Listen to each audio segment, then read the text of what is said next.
Assalamualaikum warahmatullahi wabarakatuh. Selamat pagi anak-anak. Bagaimana kabarnya pagi hari ini? Saya absen dulu ya. Nita, Febri, Mila, Adit, Umar, Lila. Ada yang tidak berangkat hari ini? Alhamdulillah semuanya berangkat. Sebelum kita mulai pelajaran, kita berdoa dulu ya. Bismillahirrahmanirrahim. Baik anak-anak, kemarin kita telah mempelajari tentang apa? Ada yang masih ingat? Apa Mila? Oh iya, kemarin kita mempelajari tentang budaya lokal Indonesia. Yang pertama yaitu sesajen di dalam pernikahan. Itu merupakan adat istiadat dari orang Jawa. Biasanya kan di jembatan-jembatan atau di pinggir-pinggir jalan itu kalau ada orang yang menikah itu adat istiadatnya mensajikan sesajen dalam bentuk seperti di ceting itu ada makanan-makanan untuk menghormati para leluhur. Selanjutnya yaitu materi kita pada pagi hari ini yaitu peran umat Islam dalam memperjuangkan kemerdekaan Indonesia. Seperti yang kita tahu, Indonesia merdeka pada tanggal 17 Agustus 1945 yang dipelopori oleh Soekarno-Hatta dan juga Muhammad Hatta. Pada tanggal itu proklamasi kemerdekaan itu diumumkan secara langsung oleh terang-terangan kepada seluruh warga negara Indonesia, disiarkan melalui radio, televisi, dan berita lainnya. Pada hal tersebut, kita harus memperjuangkan kemerdekaan Indonesia. Maksudnya yaitu kalau negara-negara mana yang ingin menjajah di negara kita harus memberontak dan juga meminimalisir ataupun mengatasi masalah tersebut. Karena Negara Kesatuan Republik Indonesia atau NKRI itu harga mati. Yang selanjutnya yaitu materi kita yaitu peran umat Islam dalam memperjuangkan kemerdekaan Indonesia. Penjajah datang abad ke-15 Masehi, bangsa Portugis dan bangsa Spanyol pada tanggal 10 Februari 1899 Masehi. Kita tahu bahwa pahlawan Teuku Umar bersama pasukannya menyusun rencana agar melakukan penyerangan terhadap Belanda dan juga Portugis.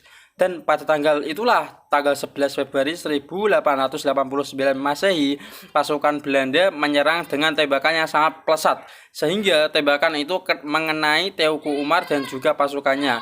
Pada tanggal tersebut, Teuku Umar gugur dalam mati perang ataupun mati syahid, yaitu sebagai mati husnul khotimah, mati syahid sebagai mati yang syuhada.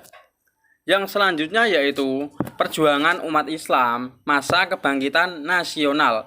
Pada yang pertama kali ini Haji Omar Said ataupun disebut dengan Haji Umar Said Cokroaminoto pada tanggal 1934 Masehi lahir di Jawa Timur. Lahir di Jawa bagian timur pada tanggal 6 Agustus 1882 Masehi. Pada hal ini, perjuangan Umar Said Cokroaminoto dan juga pasukannya ingin memperjuangkan kemerdekaan Indonesia seperti halnya pahlawan-pahlawan yang lain, seperti pahlawan Soekarno-Hatta, pahlawan Bung Karno. Pahlawan Bung Karno itu sama ya, itu sebagai julukannya saja, dan juga pahlawan-pahlawan lainnya. Yang kedua yaitu Kiai Haji Ahmad Dahlan. Yang kita tahu bahwa Kiai Haji Ahmad Dahlan itu mendirikan organisasi yang bernama Muhammadiyah.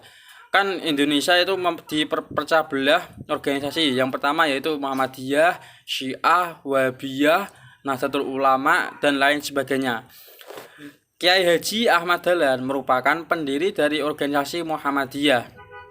Pada tanggal 1 Agustus 1868 Masehi, Kiai Haji Ahmad Dahlan dilahirkan di Yogyakarta, tepatnya di Jawa Tengah, Yogyakarta, tepatnya di daerah istimewa Yogyakarta di Indonesia.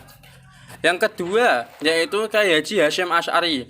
Kiai Haji Hasyim Asy'ari pendiri organisasi Nahdlatul Ulama. Yang kita tahu NU merupakan organisasi yang notabene-nya itu sangat bagus, maksudnya dalam artian di semisal ya kan zaman dahulu Rasulullah SAW setelah meninggal itu kan ada namanya tahlil, tapi di Muhammadiyah itu tidak ada tahlil. Kita hanya kalau di Muhammadiyah itu kita hanya kalau orang meninggal itu dikubur saja, nanti tidak didoakan. Kalau NU beda. Kalau Nahdlatul Ulama itu kalau ada orang yang meninggal kita mendoakan. Yang selanjutnya yaitu Kiai Haji Hasyim Asy'ari itu lahir pada tanggal 14 Februari 1871 Masehi.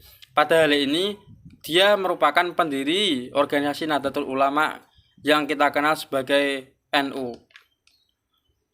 Mohon maaf jika Bapak mempunyai kesalahan ataupun perkataan yang kurang baik. Jika ada yang ditanyakan silakan murid-murid. Kalau tidak ada yang ditanyakan, kita tutup bacaan hamdalah alhamdulillahirabbil alamin. Sekian dari Bapak, mohon maaf mengganggu waktunya ataupun mengganggu konsentrasinya tadi. Kalau ada yang lucu-lucu itu mohon maaf sebaik-baiknya. Terima kasih. Assalamualaikum warahmatullahi wabarakatuh.